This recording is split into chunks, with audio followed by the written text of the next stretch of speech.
Hi, and welcome to the Tennis Podcast. My name is Nick Mel. I'm Brandon. It's Spooktober still. It is Spooktober, but I got confused. I must have thought it was February because I've made a Valentine for you. Before you tell me about my fucking weird, creepy Valentine... Tell everybody how the show works, and then I'll tell you what your Valentine is. You need to stop acting like you aren't going to like it, because I know you're going to love it. Who doesn't love a good Valentine, especially one from a sweaty man who eats a lot of hot dogs at the airport? So, again, my name's Nick, he's Brandon. Together, we make up the host and sidekick host of the Tennis Podcast. Every week, we cover a different top 10-ish list. Sometimes the list is 10, sometimes a little more, sometimes a little less. Anyway, one of us brings a top 10-ish list. The other does not know what the list is until we record, and then that person tries to guess in real time with you. Do you want to do your surrogate spiel again? If you are listening to this, Nick is your proxy this week. I regret it. He is your avatar. Your guesses are now Nick's guesses, and Nick's guesses are yours. And your hands are now my hands, and you don't want to know what my hands are doing. But we're recording this and releasing this episode in October 2019, and all October long, we're supposed to be doing Spooktober, which Still is... spooky. This is a spooky Spooktober Valentine for you. All right, tell me my Valentine. Your Valentine is, I thought, what would give Nick no greater Spooktober pleasure than to discuss the 10 best Stephen King novels. Are you ready to apologize to me? Well, I need to know what this is based on.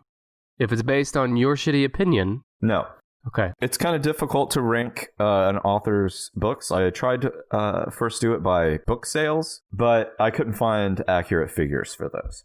So I had to go with a ranking. That's something that is more or less opinion-based. But I went to an authority, a book-selling and book-reading authority, BarnesandNoble.com. Okay. Do you think there is an organization in the world, collectively, that knows books better than Barnes & Noble? Stephen King? Well, his own books, right, but we're not asking him. Anyway, Barnes & Noble... Well, tell the folks at home what Barnes & Noble is. Barnes & Noble is a big... Is it a barn? What farmland is it on? It's the Walmart of... Isn't this funny? It's the Walmart of bookstores. They come in and destroy locally owned bookstores, and they gobble them up with their partners, Starbucks and Lego and Funko Pop. Wow. Did you know that there's a bunch of Legos and Funko Pops in Barnes & Noble now? Nope. Mm-hmm. The section that used to contain CDs that nobody buys anymore. Oh, you know what? I did see that last time I was there. Yeah, now it's full of nerd stuff. Yeah. That's a good idea, honestly. It is. I mean, because nobody's going to Barnes & Noble to buy a movie or a CD. No, but nerds go in there to hang out, and they'll buy Funko Pops. Yeah, okay. So this is an opinion piece from Barnes & Noble's website. Correct. Okay. I only put the top 20 on my list. We're going to discuss the top 10. I've got up to the top 20, but they've ranked all of them. Based on which ones they think is the best, like best story, best writing. Yes. Quality, critical reception, popular. I think they rank them based on... It's not the scariest, it's the best. Right, but let's see. Out of this top 10, I would say that 1, 2, 4, 5, 6... A great case could be made that 70% of them are firmly in the horror genre, and the others are extremely recognizable even outside of the book. Yeah. Is it including novellas and short story collections? This does not include collections, although there is one series of novels listed as one. Yeah, I know what it is. Yeah, and I'm sure you do. But I will say that when all is said and done and you look back on this Spooktober Valentine, you will... Why is this a Valentine's? Because it was for you, because you love Stephen King. This is your chance to... Why not a Christmas gift? Why is it a Valentine's? Because it's made out of love. And this is the chance for you to get up to your elbows in Stephen King. At the end of the episode, I think you will look back and agree overall with this ranking. I think there is probably not a lot to disagree with here. Let's baseline here for our listeners, especially our new listeners. You're listening to two people that have read a lot of Stephen King books. Mm-hmm. I've read almost all of them. But for those that aren't big Stephen King fans, I want to, and I've said this before in our past book episodes, but I just want to real quick make the case that Stephen King is not a typecast horror novelist. He has a lot of... Well, we'll get into that. This will reveal that. Yeah, I just want the people that are listening that have never read Stephen King to tune out because they think it's all spooky shit. I mean, because there's a lot of very famous, very well-received movies that are not horror that you've probably seen that you love that you might not even know are from Stephen King. Yeah, so shut up and quit judging. It's Spooktober. Yeah. Spooktober Valentine's Day. All right. Let's do it. Why don't you tell me some of his novels that you're sure would not be in the top 10? Real quick, can you tell me when this was written, this list? It was in 2012. Okay, so then that's important because he's had some good novels after that aren't going to be on here. They wouldn't crack this top 10. Not in the top 10, The Regulators. No. These are including the Bachman books, right? Everything he's written. Stephen King also released a lot of novels under a pseudonym, Richard Bachman. So I'm going to say The Regulators is not on there. Desperation. Nope. The Girl Who Loved Tom Gordon. Nope. I'm giving some easy ones here. Dreamcatcher. Dreamcatcher. That's not a good one. Bag of Bones. Nope. Okay, so let me do a little... Duma Key. Yeah, I read that one. Let me do some that are a little more surprising, maybe. Middle of the road. Yeah. I'm going to say that Under the Dome is not in the top 10. It's not in the top 20. I'm going to say that Cujo is not in the top 10. Cujo is not in the top 20. Huh, okay. Where do you think Gerald's Game falls? Between 10 and 20. It's number 18. I'm going to slay this thing. But maybe. Where do you think Insomnia falls? Not in the top 20. Insomnia is number 16. That's interesting because I've read an interview with Stephen King where he says Insomnia is one of his worst books. I read it, and I agree. A story about a super old man who can't sleep. Yeah, was it about you? Mm-mm. Well, you can sleep. You have no trouble falling asleep in your fucking recliner every night. Well, and Stephen King went through a phase in the 80s where he doesn't even remember a lot of the books he wrote because he was so hopped up on that crack cocaine. He should be on Goofballs more because that's when he was high on Goofballs is when he wrote some good stuff. So one of my favorite King books is one of his least favorite, and that's The Tommyknockers. It was a TV movie in the 90s, maybe late 80s, but it's also being remade by James Wan of the Conjuring universe. It is not in the top 20. That's what I was going to ask, okay. If you ever want a fucking trip, read The Tommyknockers. It is fucked up. Reading this list made me aware of a couple of these books I haven't read before that I definitely want to. I was kind of disappointed that I read the plot summary for the book because I ruined the book for myself. Oh, did it give spoilers? Yeah, I read the plot summary as part of putting these notes together and see what kind of... And then when I got to the end, I was like, oh, fuck, I should have read that book. Brandon's bulletins fuck you over.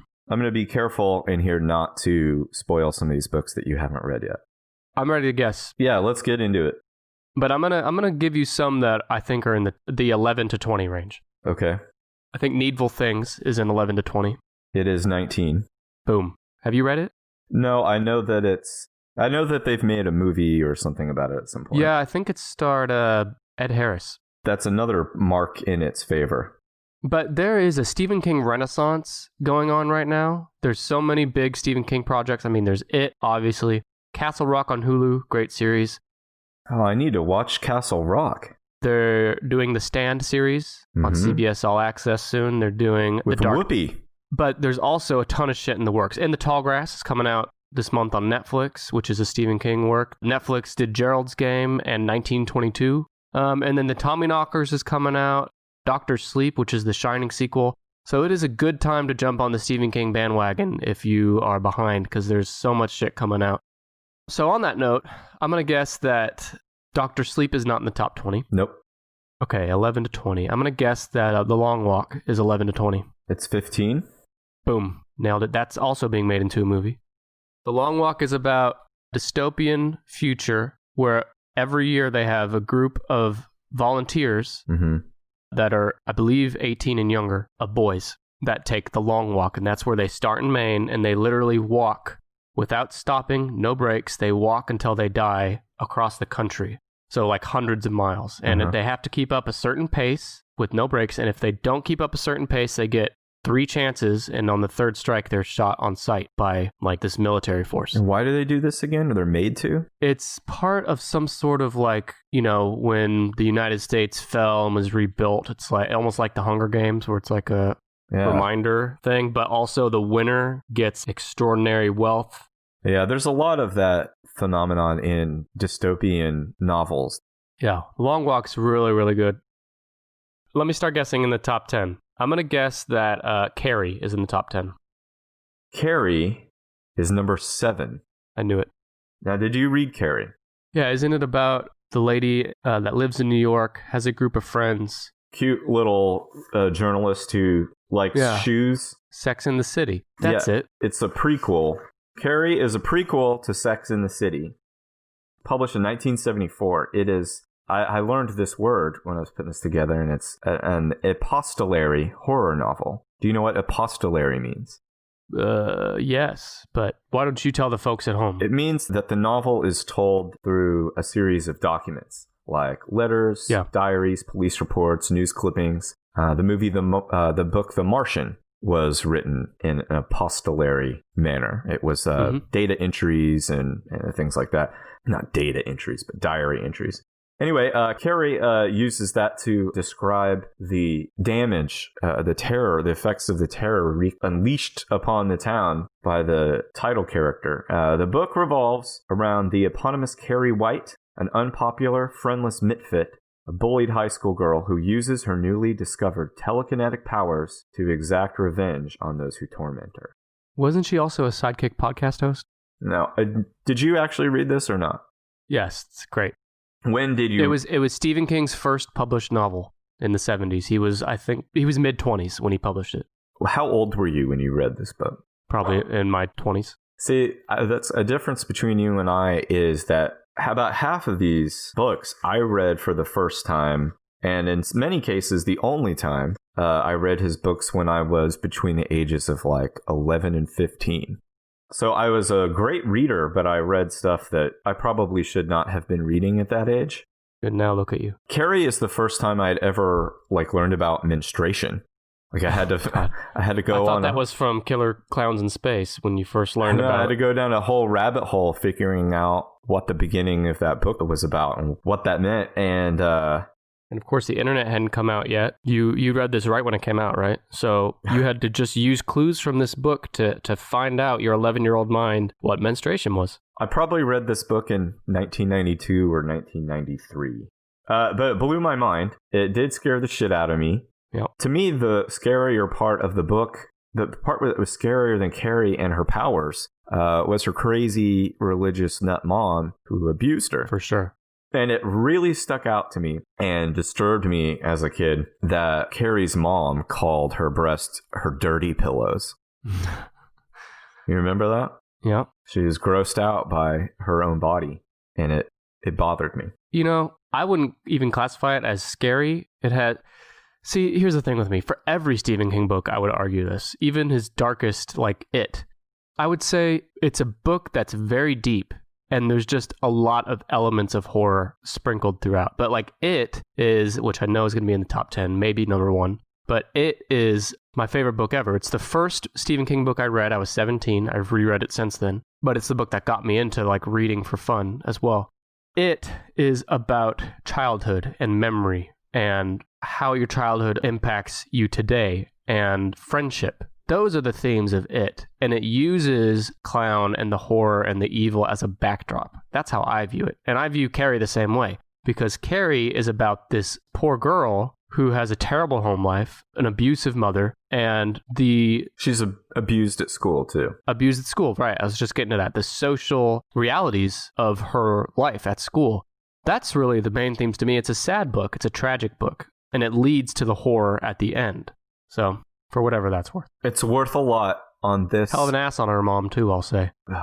But, well, let's do It next. I'm going to guess It is number 2. Holy shit.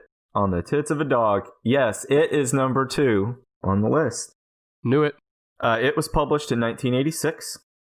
For the few who have not yet seen either the film or the miniseries or read it, story follows the experiences of 7 children as they are terrorized by an evil entity that exploits the fears of its victims to disguise itself while hunting its prey. It primarily appears in the form of Pennywise the Dancing Clown to attract its preferred prey of young children. The novel is told through narratives alternating between two periods. Mm-hmm. The novel is split between 1958 and 1985. The films are split between something like 1985 and 1989 and 2016. I think it's interesting that I don't think Stephen King gets enough credit for the different ways in which he writes. There's a lot of famous, successful writers who only write in omniscient third person or only write in first person. And they may switch the characters, but they have a way that they write. He can write in any way. Just the first two books in the top 10 that we talked about. Carrie was supported by epistolary documents and supporting letters and police reports, so he can write like a journalist. And then It uses a completely different third-person omniscient, in which he also kind of bounces around pretty seamlessly. Anyway, like you mentioned earlier, it deals with themes that eventually become Stephen King staples: the power of memory, childhood trauma, and its recurrent echoes in adulthood, and overcoming evil through mutual trust and sacrifice, and also kids banging away at each other. Okay, you just had to do it, didn't you? It's a powerful book. I'd recommend it for anyone, but there is a scene in the book that is not in any of the movies for good reason, and that is that, well, spoiler, I guess. Adolescents have consensual sex. Well, 6 boys take turns having sex with one girl, and they're all about 11 or 12 years old. It was her idea. Her idea. Her idea makes it sound bad, too. Whatever. It's something that it is her idea. Without spoiling it, it is explained in the novel as something that they have to do in order to deepen their connection to each other. Right, in order to survive. And their connection is part of what basically gives them power or strength or whatever. To fight it, yeah. It sounds completely crass and disgusting. And it is maybe not the easiest read, but for what it is pretty well executed. Hot take? For what it is. Anyway. Well, I know Stephen King is listening right now, and he's just stood up out of his chair and is clapping in his house. Yeah. I have not seen the It Chapter 2 movie. It's good. So I'm not quite sure how an adult Henry Bowers features in that movie. But in the book, Henry Bowers, both as a child and as an adult, was, to me, again, like the scariest part of the novel, because he's a real person who's just nuts, abused and nuts. One of my favorite podcasts is The Losers Club. Mm-hmm. It's a Stephen King specific podcast, and one of the hosts there, Randall, gushes about Henry Bowers every chance he gets. Calls it the Bower Hour. About how scary and great of a character he is? Yeah, about how he thinks he's like the perfect typecast of a scary bully. Both in the film and in the novel, he is a repugnant, like horrible person. But there are still points where King writes it in such a way that you sympathize with him. Stephen King is pretty good about taking you into the mind of every character. Yeah. Now, I wanted to talk a little bit about It. The thing It, not the story. The actual It. About its true form.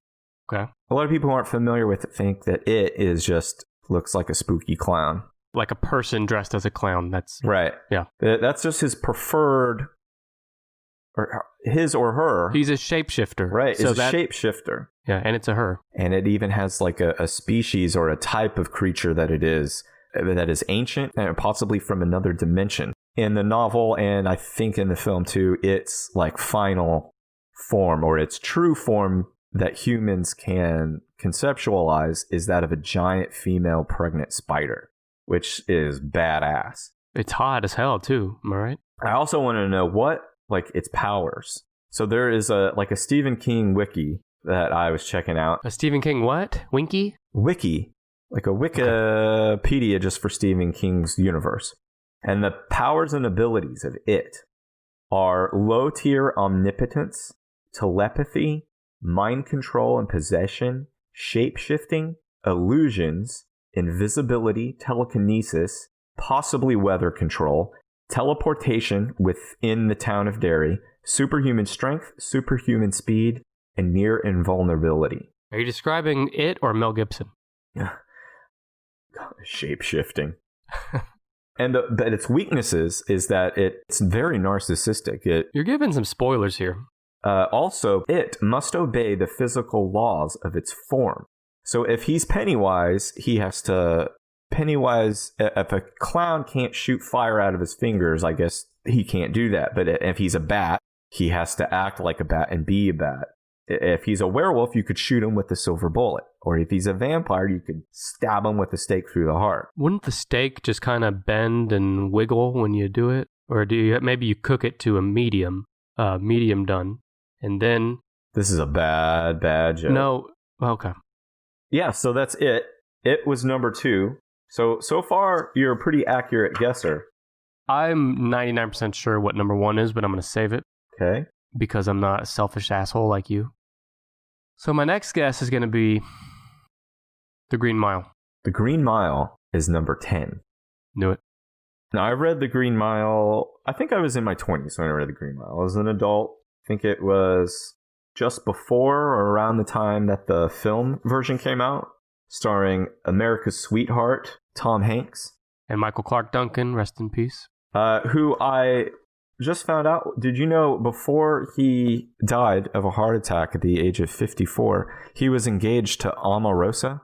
I don't know who that is. Omarosa is the lady that was on The Apprentice, who also served in Trump's White House.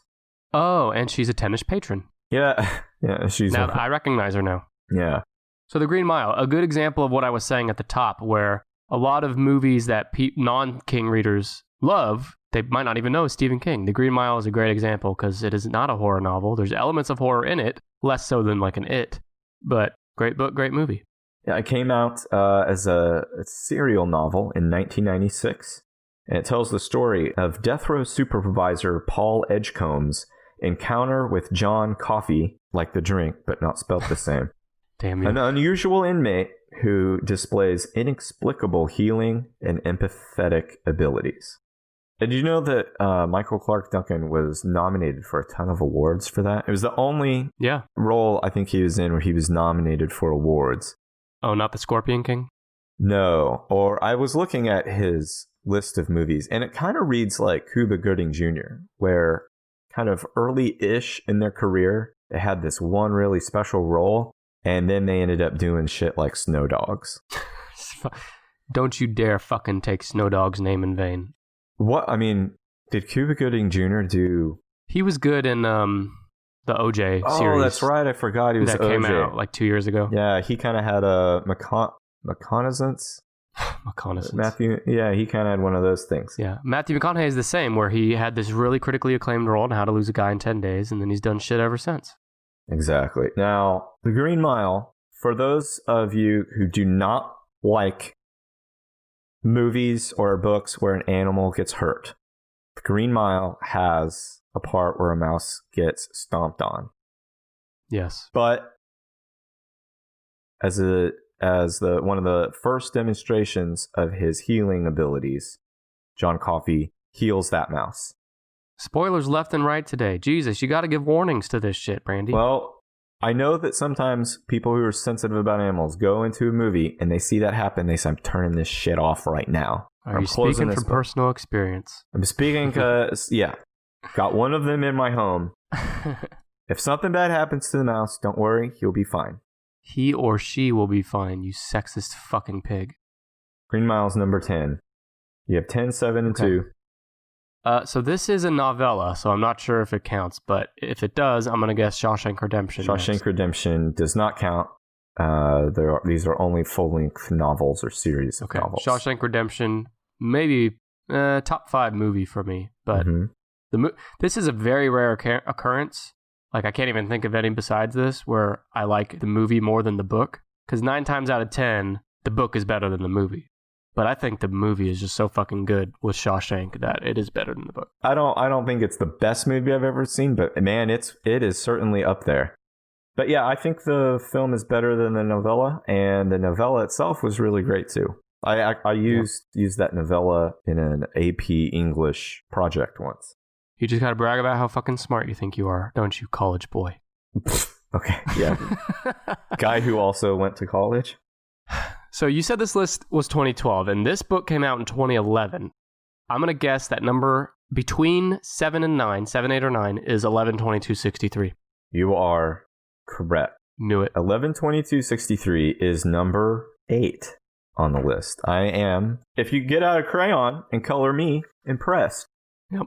11/22/63 was published in 2011. It is, as Nick mentioned earlier, it is not a horror. It's not a Stephen King horror novel. In fact, this one barely has elements of horror. I agree. Yeah. It is a science fiction alternative history novel in which a time traveler attempts to prevent the assassination of JFK. Which is where the title comes from, the date, 11/22/63. Right. I usually don't give a rat's ass about the love story aspect in a novel, especially when you're trying to pull me away from something I am as interested and passionate about as the Kennedy assassination and Lee Harvey Oswald. But I've mentioned this to you before. In reading this book, I was just as, if not more so, compelled by the personal relationships of the main character than I was about all the stuff that involved Oswald and conspiracies. Yep. That's saying a lot. And I have to say, King has a reputation in some circles of not being able to end a book well. I would call this one of his best endings. Well, do you know his son? His son, Joe Hill, helped him. His son suggested it. And his son is a pretty talented writer in his own right. Mm-hmm. I don't want to tell much more about 11/22/63. I'll say if you've seen the Hulu series, the book is different and still contains surprises. And it's better. You will enjoy it just as much, if not more. And if you are at all into the Kennedy assassination or time travel, because it's a really great time travel book too, Stephen King is very good about doing the thought exercises or research into the logistics of something. So if you give him a fantastic premise like step through this portal and every time you step through it is the same date and time in 1958, he will go through the realistic logistics of what that is like. And it, like, those little details that he's able to put in are what really sell these stories to me. Yep. For those that have been listening to us for a long time, really we've talked about this book called before. This episode "Swinging from His Nuts." Yeah. Hey, I'm fine. I'm all in on swinging from his nuts. But we did talk a lot about this book back in episode 35, which was our favorite books, is the episode. So for more King, you can listen to that. I'll say one more thing about this book. It's one of my favorites. I think if you're new to King and or you aren't as into the horror side of King, this is my number one recommendation for a book to start with from him. Because I think anybody, no matter what kind of style of book you like, I think anybody could get into this book if you read it. If you're listening and you want to get into Stephen King and you are on a budget, the top 2 books to get into him, if you just wanted to leap right in, I would say is pick up a paperback of Different Seasons. It has 4 novellas, which are just slightly longer than a short story. One of them is Shawshank Redemption. Another one is called The Body. If you enjoyed the movie Stand By Me, the story The Body is what it's based on. Anyway, you get all 4 stories in that one paperback called 4 Seasons. And then I agree. The other one I would say is 11/22/63. Yeah. Stand By Me is another big one that people are familiar with that might not know is Stephen King. All right. Okay. Let me give another guess here. I'm going to guess that either number 3, 4, or 5 is Salem's Lot.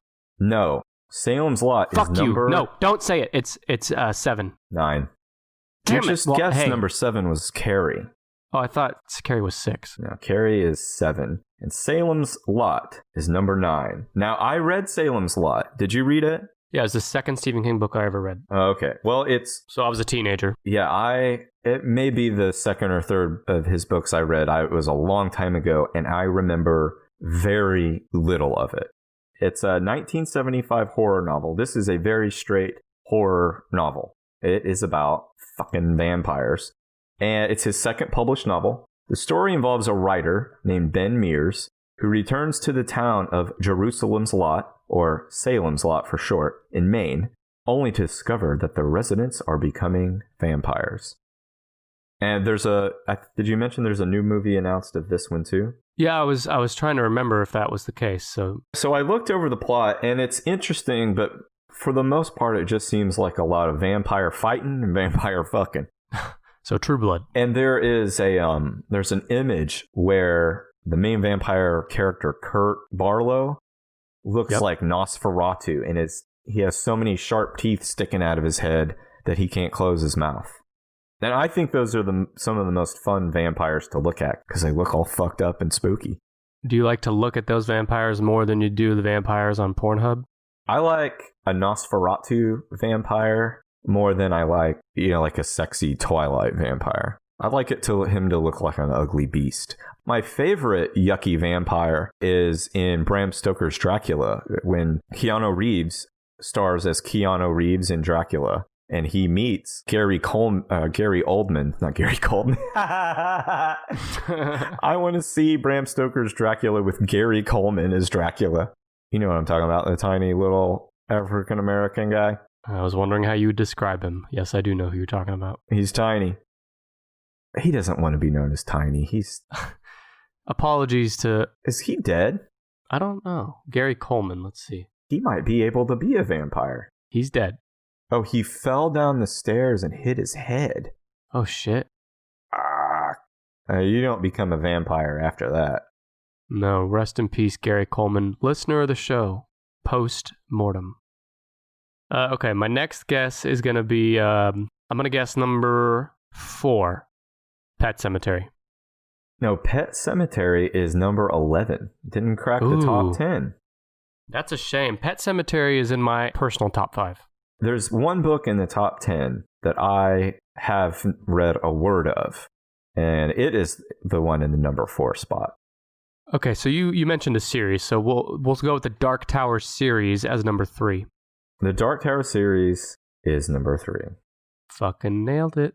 Now, I've read the first couple books. Hang on, can we pause the episode so you can drive over to my house and pat me on the back and maybe my dick? No, the Dark Tower series, I've read some of the books. You read the whole thing. It's 9 books, published from 1998 to 2004. It is... No. You said 1998? Yeah.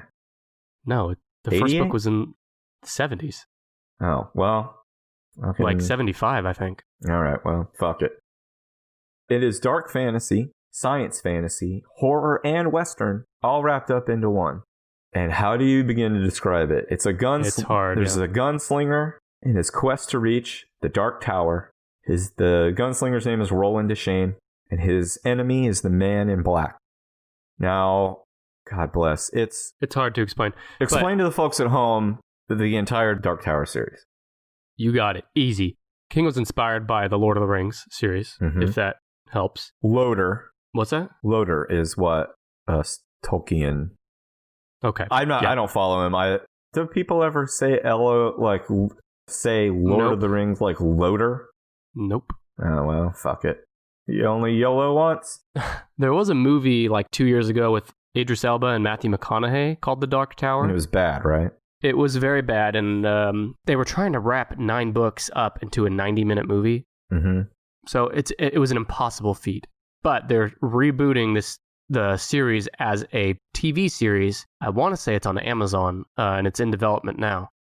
Anyway, Dark Tower is about Roland Deschain, the last gunslinger, who is in his quest to get to the Dark Tower, and standing in his way is the Man in Black, which is also the villain in another top 10 book, I'm going to guess. Yeah, it's got a lot of fantasy, it's got a lot of horror. Go read it. I mentioned that I started reading it, and when I started reading it, I had a lot of questions for you, because you were trying to explain how it opens up this larger Stephen King universe that I think I referred to as like somewhat Lovecraftian in nature. There are some supernatural, fantastical elements to it, some elements of dystopia or a apocalyptic future. For sure. It's got a little bit of everything in it, but you mentioned to me once that I swear to God, you told me once that fucking Yoda is in it and Star Wars and shit. Yes. How? I can't remember how Star Wars is in it. I just remember Star Wars being a critical point in one of the books. So is The Wizard of Oz, and so is Stephen King himself. It's a lot. You know how hard it is for me to reconcile it? Like, I'm not calling you a liar, and I'm not saying it's stupid or anything like that. It's just so hard for me to understand how did he do it in a way where everyone didn't say this is fucking stupid and ridiculous? Some people do say that. Did you think it was stupid and ridiculous? No. Well, see, Are there Ninja Turtles or Batman? I don't recall specifically, but it would not have surprised me. This also reminds me of the end of Ready Player One, where fucking everything you've ever thought was cool in a video game or movie shows up to fight the bad guy. No, it's nothing like that. I'll just say that the Dark Tower series is like the most meta literature I've ever read in my life. And it connects to a ton of other Stephen King books, including in this top 10. Including shit he doesn't own the rights to. And including shit he doesn't own the rights to, right? Yeah. Does he call a lawyer first and say, can I do this? After writing, this is my 7th of 9 books. So there's a lot hanging on this to tie all these together and wrap this shit up. But I'm just going to go balls to the wall and throw Yoda in here. I can't even recall how much of a part it plays. I'll be so disappointed if I read through the end and Yoda does not become a main character. No, they're not main characters. It might just be as simple as there's lightsabers. Motherfucker. I'm marking that at some point I will get back into it and I will finish it. Dark Tower, number 3. The Stand is number 4. The Stand is number 6, you fool. That's one of the points. You could probably argue that, but this is more just a vehicle for you to be able to discuss Yep. your Valentine Stephen King books. Now, The Stand... Yes. Happy Valentine's Day. The Stand is the longest book I think I've ever read. It's also one of my favorites. It was published in 1978. It is a post-apocalyptic horror/fantasy. It is Stephen King's 4th and longest novel. Now, I will tell you, if you are intimidated by the length of a novel, shut the fuck up right now. Because every page is worth it. I think I even got the extended cut. Well, the extended cut is the version that's really long, because the original version when it was first published was, I think, 800 something pages, and the extended cut is 1200. I took the paperback version of The Stand with me on a trip once, and I got pulled out of the security line when my bag went through the x-ray machine. And the guy said, hey, he was being cool and normal. He said, hey man, come here. Do you want to see why your bag got flagged? He showed me on the screen that the size of the book, because it's so square and obviously made of paper, that it shows up on there looking like a block of C4. Because the book is so square, it's so thick. Yeah, it's weird looking as a paperback. It's almost like you're holding a cube of paper. It's better than what they usually find in your bag, a cube of hot dogs. Yeah. Now, if you have only seen the 1992, I think it is, miniseries of The Stand. It's bad. Yeah, it's just okay. But obviously the novel is way better. I have high hopes for the miniseries that they're releasing on the CBS app. The Stand is a detailed vision of the total breakdown of society after the accidental release of a strain of influenza that has one of my favorite names in literature. Captain Trips is the nickname for this infectious disease. It had been modified for biological warfare. It causes an apocalyptic pandemic, kills off over 99% of the world's population. And then the fucking devil shows up. My favorite character in that novel, and we talked about it at the time, is the man we mentioned earlier, the Man in Black, who also appears in the Dark Tower series. He's featured in The Stand as Randall Flagg, the walking dude, the Man in Black, the Dark Man. He has a lot of names. He's basically the devil incarnate. And in the book, he seduces a woman, one of the survivors. Remember, he takes his pants off, and the sight of his penis terrifies her. It's something about it being like corkscrew or sharp or something. Like, he looks human, but he had some sort of torture device where his wiener would be. His wiener. We call it a winky here, Brandon. There's a lot more that goes on in the book than that, but that part did stand out to me. Like, every other part of it is human, but he has a tool made for torture. She still does them, though. I said I had some news on the upcoming miniseries. Do you know who's been cast as the Man in Black, as Randall Flagg? Oh, I did hear this. Tell me. His name is Alexander Skarsgård. Yes. Yeah. Yes, that's it. Well, he was in True Blood.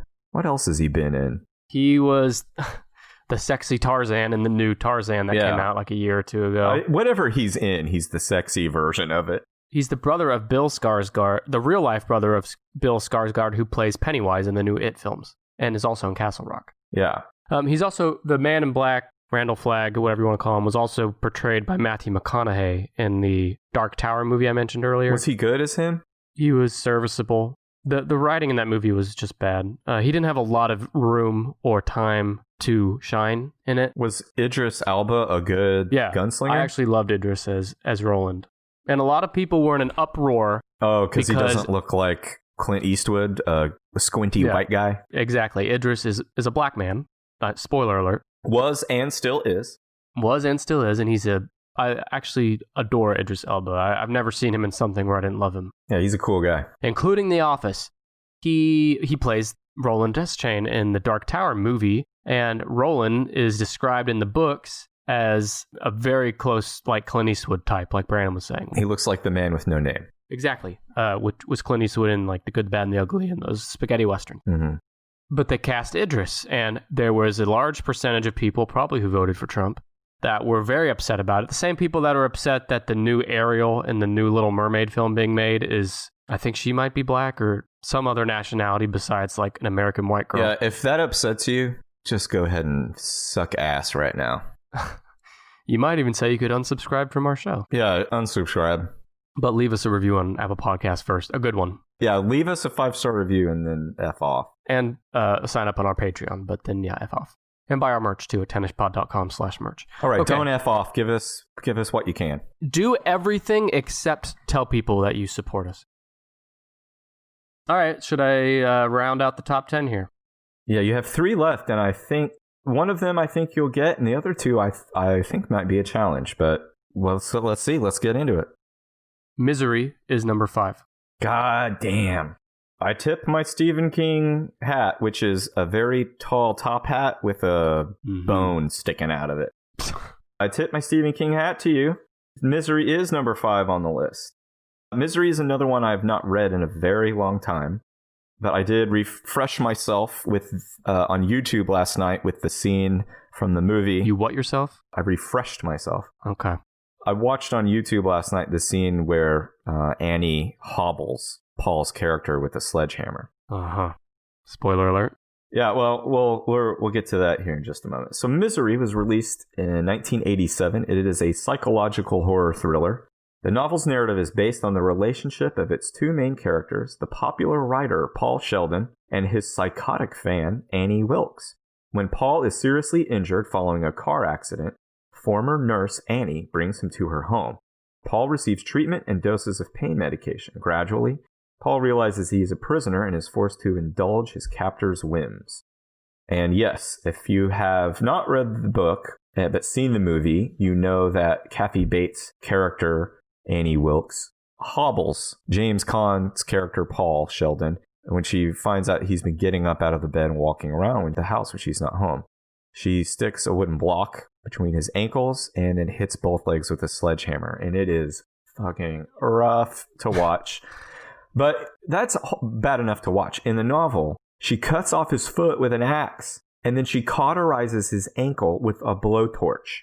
Later, when he complains about the typewriter she provided, she cuts off his thumb with an electric knife.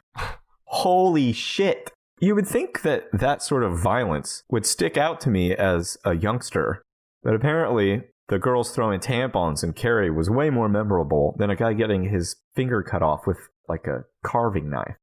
Misery is good because it's one of those stories that takes place, like most of it takes place in one house, in one room. Mm-hmm. Like Gerald's Game, kind of? Like Gerald's Game, yeah.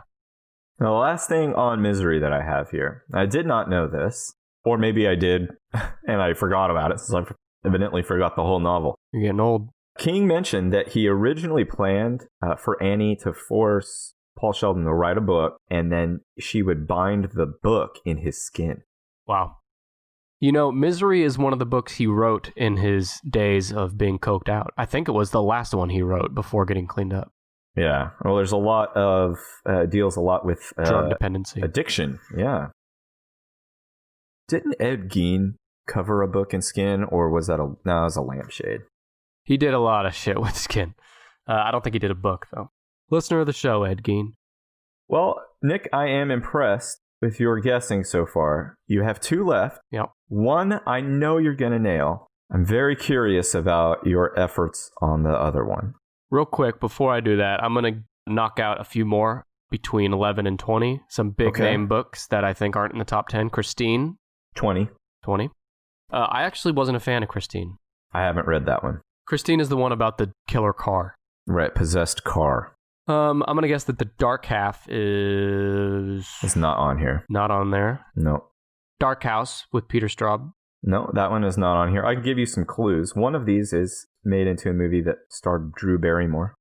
Oh, Firestarter. Firestarter is number 12. I haven't read that one, believe it or not. Okay, what am I missing? Here's another hint. Another one of these was made into a film starring Nicolas Cage. National Treasure? In the 90s. No. It involves a gypsy curse. Oh, it's Thinner. That's going to be 17.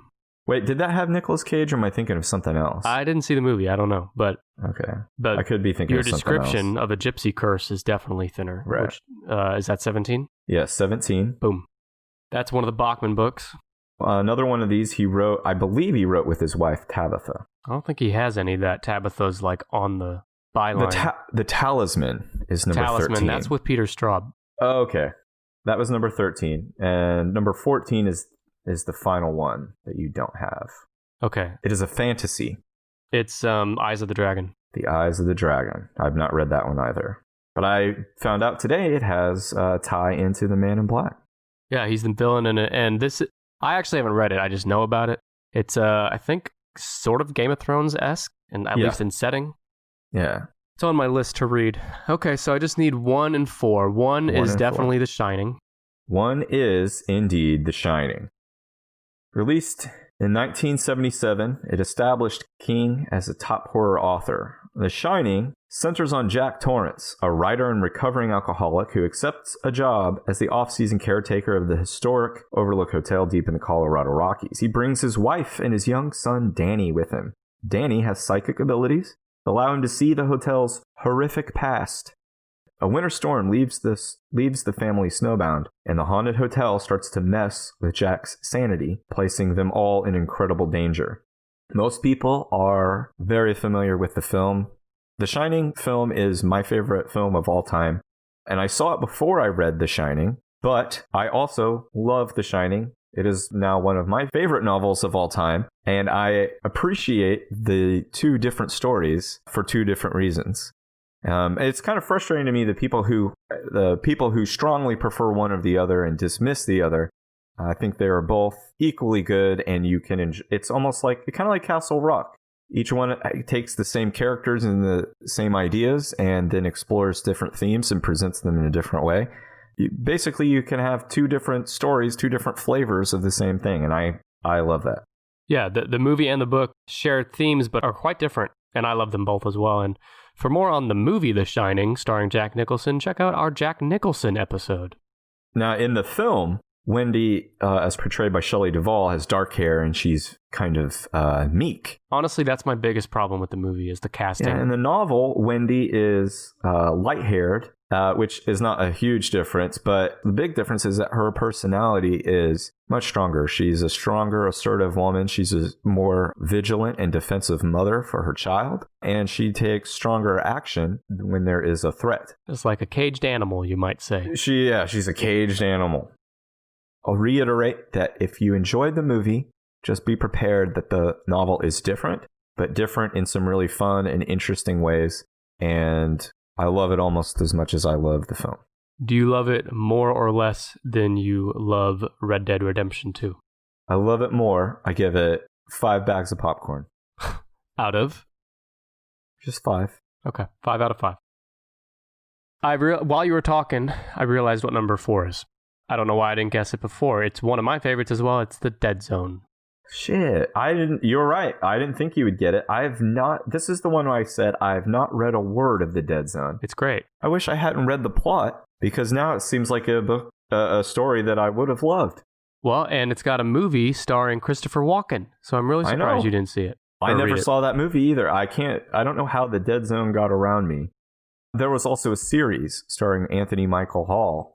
I've missed all this stuff, and just found out during the course of my research that I fucked up, and now I know the story. I can't read the book. You can read the book. You fucked up the story for every one of these fucking things for everyone listening to us right now. Nah. But the Dead Zone... I didn't tell you how it ends. Now I know how the Dead Zone ends. With the Dead Zone, there's a lot of interesting things to say about it. First, it's not super mainstream like The Shining or It, but among King enthusiasts like myself, it's one of his most revered. The Dead Zone, I know you're going to talk about the plot, but I'll just give a precursor to that and say that... I was just giving the premise, not the plot. The premise. The premise of the Dead Zone is very timely with current day presidential politics, but I'll leave it at that. Why don't you tell us the premise of the Dead Zone? That's part of what I fucking spoiled for myself. And it was written in the 70s. Right. Came out in 1979. It is a horror/supernatural thriller. It concerns Johnny Smith, the world's least creative name, Johnny Smith. Hey. He's injured in an accident and he remains in a coma for nearly 5 years. After he wakes up from his coma, he has clairvoyance and precognition with some limitations, apparently because of a dead zone, an area in his brain that suffered permanent damage as a result of that accident. So that's all you get from me on it, because I ruined it for myself, is that when he touches people or touches things, he gets little snippets of the future. What do you think he'd get if he touched a big old butt? Whose big old butt? Say Donald Trump's big butt. Well, as of... That's a segue for you. Yeah, as of today, I would say that he would be looking at a big old butt in an orange jumpsuit. Oh, no. He'll get immunity, don't you think? As of today, asterisk President Trump committed a felony on a live video by asking China to investigate the thing that they're about to impeach him over. He just did again, out loud, asking China to investigate the Biden. So he's doubling, nay, tripling down. It's nuts. Like, there are historians saying, no, in 230 years, we've never heard of a president doing anything like this. It's because they're scared of the power to make America great again. They're not real American patriots. They're not ready to get great? Yeah. But the reason Trump is relevant to the Dead Zone is because the Dead Zone follows Johnny Smith, the main character Brandon was talking about, and he becomes aware of a man rising in political power named Greg Stilson. A local politician. Yeah, a local politician who I believe might eventually become president if nothing changes. Yeah, I guess we'll give you this small premise of the book too. When he touches this local politician, he sees that he becomes president and then causes a global nuclear war. And Greg Stilson, a lot of the traits of him, the politician, resemble the traits of Mr. Donald Trump. But it was written like 40 years before Trump became president. Yeah. It's a great read. And if I recall, it's pretty short, 300-400 pages, which for King is short. So, yeah. Well, it couldn't have been much longer than the wiki article that I used to ruin the book for myself. Read it anyway. It's good. Nick nailed it. If you're just tuning in, and I don't know why you would fast forward to the end of a podcast, but clearly you have. And for those just tuning in, Nick has nailed most of the top 20 best Stephen King novels as identified by BarnesandNoble.com, which I will now read to you in order. Number 20 is Christine, 19, Needful Things, 18, Gerald's Game, 17, Thinner, 16, Insomnia, 15, The Long Walk, 14, The Eyes of the Dragon, 13, The Talisman, number 12, Firestarter, 11, Pet Semetary, and then the top 10, 10, Green Mile, 9, Salem's Lot, 8, 11/22/63, 7, Carrie, 6, The Stand, number 5, Misery, number 4, The Dead Zone, which we're all going to start reading in our book club, number 3, The Dark Tower series, number 2, It, and number 1, The Shining. Bro, you just gave me a good idea, and I'm not even kidding. We should do a 10ish podcast book club where we all read the same fucking book. I'm into it. I'm down. All right, if you're down with that... I told you this was a Spooktober Valentine. It's a Spooktober Christmas. I'm going with that. Okay. Or Hanukkah, or whatever the hell. Inclusive here on the 10ish podcast, but... Rosh Hashanah? If you... Wow. So what is that? Rosh Hashanah is a new year. Uh-huh. It's a whole new year of Stephen King shit to read. If you are into the idea of a 10ish podcast book club, let us know. You can shoot us don't shoot us, but you can shoot us a message on Twitter, Facebook, and Instagram at 10ishpod. That's 10ishpod. You can also follow me, your host, at Nick_EMEL on Twitter. You can follow Brandon at the appropriately named handle at SidekickHost on Twitter. And yeah, by the way, I was already planning on this before I knew today's episode, but I've been wanting to do a review of the brand new Stephen King book that came out last month, The Institute. I want to do a review of that book on a Patreon bonus episode coming up in the next month or two. But if you've been living under a rock... What are you, a slug? Big old slug tits hanging off you? We release at least one Patreon exclusive bonus episode per month. The most recent one was the worst movie taglines ever. Before that, we did world news, including the Jeffrey Epstein controversy. And before that, we did Two Truths and a Lie about Brandon's fucking weird childhood. If you are interested in any of that, go to patreon.com/tennispod. That's patreon.com/tennispod. For just $3 a month, you can get those bonus episodes. You can also get a preview of the most recent bonus episode, a 5-minute preview, right here on the main podcast feed. It's between episodes 56 and 50. It's in the 50s somewhere. A preview of our worst movie taglines ever episode. So there's my Patreon plug. And yeah, I'm going to do a Stephen King book review soon on there. And I know Brandon has some ideas too. I think Brandon's going to do a review of the Disney Plus series, The Mandalorian, right? Yes. When The Mandalorian starts in mid-November, I'll do either a weekly or a bi-weekly recap. Disney is not releasing all the episodes at once. They're following what I think is kind of a more fun model. One episode a week, which gives everybody time to digest and dive in and talk and stuff. And I think that's just a more fun experience than just binging all at once in kind of your own bubble, in your own cocoon. In your own cocoon. Well, from our cocoon to yours, we want to thank you for listening. Thanks again for listening, and we'll see you next week for another Spooktober-themed episode. Woo! That's my sound effect. Nope. Add a thunderclap. I'm ignoring it. Bye. Bye.